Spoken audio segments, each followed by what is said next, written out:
Приехали. Да. Я храпела. Нет, тихонько спали. Всем привет! Итак, начнем с фактов и статистики. Согласно данным, храп является третьей по распространенности причиной развода в США, уступая лишь изменам и финансовым проблемам. Вы не представляете, насколько легко можно избавиться от храпа. И все, что вам нужно, это всего пару минут в день. Упражнения для мышц глотки и мягкого неба – это один из научно подтвержденных методов борьбы с храпом. Когда мышцы слабые, во время сна они расслабляются слишком сильно и перекрывают поток воздуха, и начинается храп.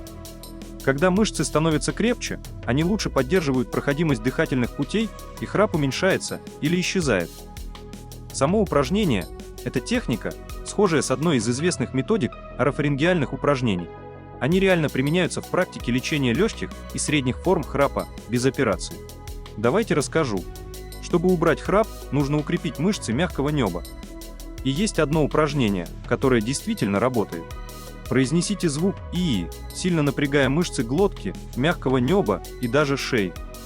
Ваш звук должен напоминать нечто среднее между обычным «ии» и легким рвотным движением. Секрет в регулярности. Делайте по 25-30 повторений дважды в день, утром и вечером. И всего за 2 недели вы заметите, как храп становится слабее или исчезает совсем.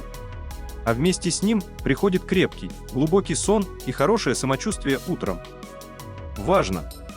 Такие упражнения работают не сразу. Как и тренировка любого другого мускула, они требуют регулярности. 2 недели – это минимальный срок для первых улучшений. Иногда нужно 3-4 недели. Но многие замечают изменения уже через 14 дней. Этот способ работает, особенно если проблема в слабых мышцах мягкого неба.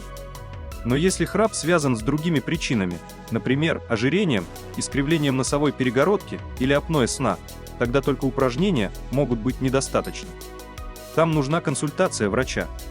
Попробуйте, это проще, чем кажется, и реально работает. Подписывайтесь на канал и оставляйте свои отзывы. Всем крепкого здоровья и мира. До встречи!